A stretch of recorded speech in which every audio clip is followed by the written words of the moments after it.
हैं आप सभी लोग। तो क्लासेस आपको बेटा कैसी लग रही हैं? काफ़ी दिन से आपकी क्लासेस बनती हैं क्योंकि एग्ज़ाम आपके नज़दीक आ चुका है। तो हिंदी की क्लास हम शुरू करते हैं और जल्दी ही हम मॉडल पेपर हिंदी का लेकर आएंगे, मैराथन लेकर आएंगे आपके लिए। तो आप लोग बताएं कि कब से शुरू करना है, और जिन बच्चों ने अभी तक प्रीवियस ईयर के क्वेश्चन डाउनलोड नहीं करे हैं वो लोग टेलीग्राम चैनल ज्वाइन कर लें और वहाँ से आप लोग डाउनलोड कर सकते हैं। ठीक है, फिलहाल हम क्लास को शुरू करते हैं। क्वेश्चन नंबर 21 से शुरू करते हैं। 20 क्वेश्चन हमारे कंप्लीट हो गए थे बेटा। कहता है कि भाषा शिक्षक में होना आवश्यक नहीं है। कह रहा है यदि कोई भाषा का शिक्षक है तो उसके लिए क्या होना आवश्यक नहीं है? व्याकरण का ज्ञान होना चाहिए बिल्कुल, क्योंकि भाषा का शिक्षक है। सुंदर लेख भी होना चाहिए जिससे कि बच्चों को अगर वो ब्लैक बोर्ड पर लिख रहा है, ब्लैक बोर्ड पर लिखने के बाद बच्चों को समझ में ही नहीं आएगा तो वो कैसे नोट करेंगे, तो ये भी होना चाहिए। विषय और मूल्यांकन विधियों का ज्ञान भी होना चाहिए बिल्कुल। जिस विषय का वो शिक्षक है उसका ज्ञान होना चाहिए, यानी कि भाषा का और मूल्यांकन की विधियों का ज्ञान होना चाहिए, ये भी ठीक है। अब तीनों तो आप टिक लगाओगे नहीं तो एक ही बचता है, यानी कि रसायन का ज्ञान होना ज़रूरी नहीं है भाषा शिक्षक के लिए। ठीक है, तो ये इसका तो आंसर आप भी आराम से दे सकते हैं। फिलहाल हम आगे बढ़ते हैं क्वेश्चन नंबर 22 की ओर। क्वेश्चन नंबर 22 कहता है कि गद्य शिक्षण में काठिन्य निवारण किया जा सकता है। ठीक, कहता है चित्र को दिखाकर। बिल्कुल बेटा, अगर आप बच्चे को दृश्य चीज़ें दिखाएंगे तो उससे बच्चे को अच्छा समझ में आएगा। वस्तु का प्रत्यक्ष दिखाकर, बिल्कुल बच्चों को अगर उसके सामने दिखा रहे हैं कोई भी मॉडल, यानी कि अगर हम कुछ भी पढ़ा रहे हैं तो उसको अगर हम प्रत्यक्ष दिखा रहे हैं तब भी अच्छा है। मॉडल दिखाएंगे, मैंने जैसे अभी बोला मॉडल भी दिखा सकते हैं। तो 3 टिक तो आप लगाएंगे नहीं, यानी कि क्या हो जाएगा ऑप्शन आपका उपरोक्त सभी हो जाएगा आपका। ठीक है, आगे बढ़ते हैं। क्वेश्चन नंबर 23 कहता है कि प्राथमिक स्तर पर, कौन सा स्तर है ये ध्यान रखना है, प्राथमिक स्तर की बात कर रहा है, पर कविता शिक्षण उपयोगी नहीं है। ठीक है, प्राथमिक स्तर पर कविता का शिक्षण उपयोगी नहीं होगा। कहाँ पर नहीं होगा? कहता है कि जिसे छात्र सरलता से समझ सकें। बिल्कुल ये तो होना चाहिए बेटा कि बच्चे सरलता से समझ सकें, लेकिन हमसे पूछा है कि नहीं होगा, इसलिए हमारा सही वाला उत्तर नहीं होगा। जो कविताएं छात्रों की सृजनशीलता को बढ़ाने वाली हों। बिल्कुल, जो बच्चों के अंदर सृजनशील तार्किकता को पैदा करें, बिल्कुल ऐसे ही होना चाहिए, लेकिन ये उत्तर नहीं होगा हमारा। जो कविताएं अंतर्राष्ट्रीय बातों से वादित हों। अंतर्राष्ट्रीय का कोई लेना देना नहीं, ये नहीं हो सकता है।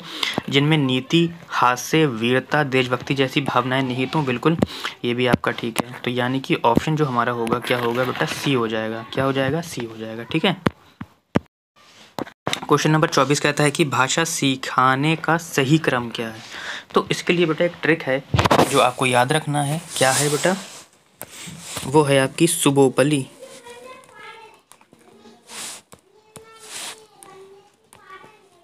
सुबोपली।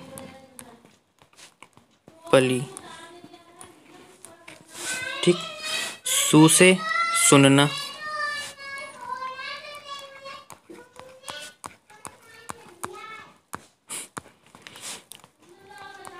बो से बोलना,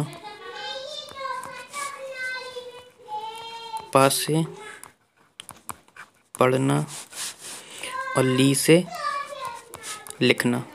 ठीक है, तो यही क्रम होता है बेटा आपका सुबोपली, यानी कि सबसे पहले बच्चा सुनता है, ये कट जाएगा, ये हो सकता है, ये हो सकता है और ये हो सकता है, ये वाला कट जाएगा ऑप्शन ए, और आपका सी कट जाएगा। सुनना के बाद क्या है बेटा? बोलना। ये तो आपका सही है, बोलना है, इधर पढ़ना है, तो ये भी कट जाएगा। तो सुनना, बोलना, पढ़ना और लिखना, ऑप्शन नंबर क्या हो जाएगा आपका बेटा?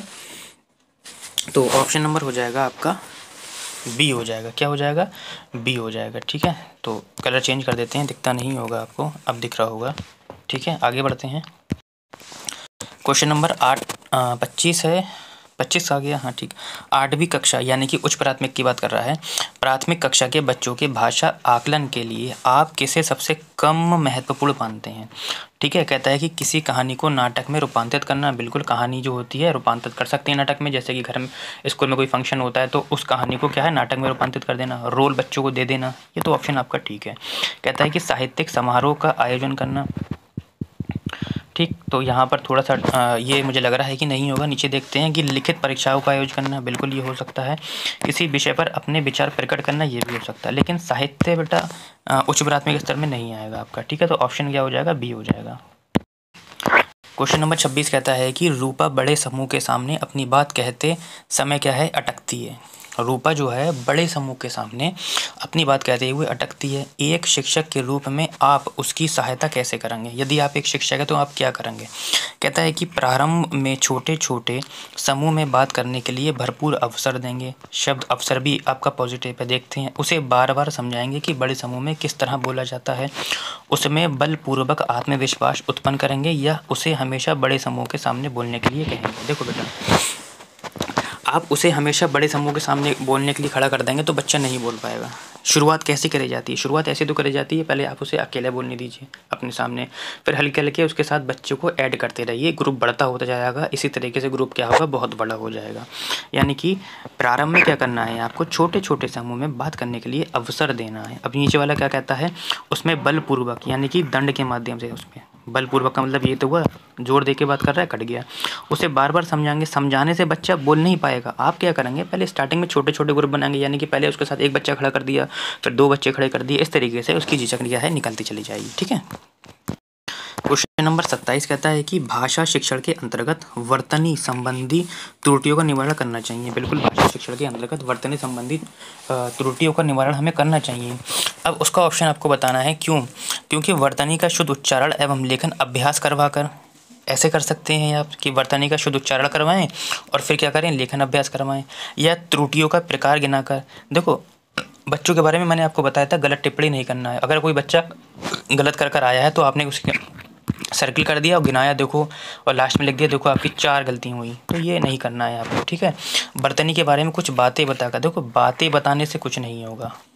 त्रुटियों की उपेक्षा करेंगे आप, उसे मारेंगे, तोड़ेंगे, डांटेंगे, तो उपेक्षा भी नहीं करनी है। यानी करना क्या है, यानी कि हमें पॉजिटिव ऑप्शन ढूंढना है, यानी कि वर्तनी का शुद्ध उच्चारण करवाएंगे। जैसे कि खुद खड़े होगा या किसी अच्छे बच्चों को यहाँ पे खड़ा करा और फिर उच्चारण करवाने लगे। उसके बाद क्या करेंगे, लेखन अभ्यास करवाएंगे। तो ऑप्शन ए ज़्यादा बेहतर है आपका। ठीक है।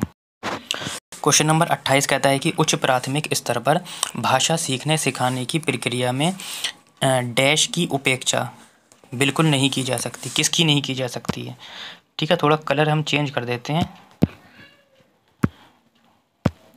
किसकी नहीं की जा सकती है? कहता है कि शिक्षक के शास्त्रीय ज्ञान की, बच्चों की भाषिक पृष्ठभूमि की, बच्चों की सामाजिक श्रेणी की, बच्चों के पाठ्य पुस्तकीय ज्ञान की।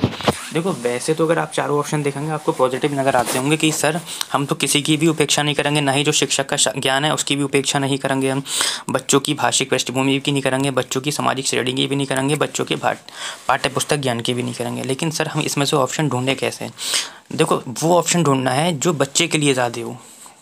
उच्च प्राथमिक स्तर पर भाषा सीखने सिखाने की प्रक्रिया में हमें बच्चे की भाषिक पृष्ठभूमि की उपेक्षा नहीं करनी चाहिए बेटा। क्यों? क्योंकि बहुसांस्कृतिक कक्षा होती है, समावेशी कक्षा होती है, उसमें अलग अलग समाज से क्या होते हैं, लोग आते हैं। कोई हिंदी अपने साथ लेकर आता है, कोई उर्दू लेकर आता है, कोई फारसी लेकर आता है, कोई मराठी लेकर आता है। अगर उन भाषाओं को आप एक करके पढ़ाएंगे तो सभी बच्चों को क्या होगा, फ़ायदा होगा। और अगर आप उपेक्षा करेंगे तो यहाँ पर क्या होगा, कोई भी बच्चा सीख नहीं पाएगा। तो आप बच्चों की भाषा की पृष्ठभूमि की उपेक्षा नहीं करेंगे। एक तरीके से इसकी कर सकते हैं, इसकी भी कर सकते हैं, इसकी भी कर सकते हैं, लेकिन बेटा बी की नहीं कर सकते आप। ठीक है, आगे बढ़ते हैं। क्वेश्चन नंबर 29 और सेकंड लास्ट है। कहता है वर्णों के उस समूह को जिसमें कोई निश्चित अर्थ निकाला हो जाता है। देखो, वर्णों के सार्थक समूह को हम क्या बोलते हैं, शब्द बोलते हैं। और शब्दों के सार्थक समूह को हम क्या बोलते हैं बेटा, वाक्य बोलते हैं। ठीक है बेटा, और वाक्यों से ही मिलकर क्या बनते हैं, लंबे लंबे चीज़ें बनती हैं। तो क्या हो जाएगा, ऑप्शन नंबर ए हो जाएगा। Question number 30। अब बच्चे कहते होंगे सर ये तो आपका CTP का क्वेश्चन है, हिंदी में क्यों आ गया? नहीं बेटा, हिंदी में भी जीन प्याजे हैं, उर्दू में भी जीन प्याजे हैं, वाइगोस्की हैं, स्किनर हैं, सब कुछ हैं। ठीक है। कहता प्याजे के अनुसार भाषा अन्य संज्ञानात्मक तंत्रों की भांति परिवेश के साथ, किसके साथ, एक्स के माध्यम से ही विकसित होती है। अंतःक्रिया, समंजस, अलगाव, टकराव। ना ही टकराव, समंजस, अलगाव नहीं बेटा, अंतःक्रिया के साथ होती है। ठीक है, ऑप्शन नंबर ए हो जाएगा। तो आज के लिए बेटा इतना ही। क्लास कैसी लगी कमेंट सेक्शन में ज़रूर बताएं।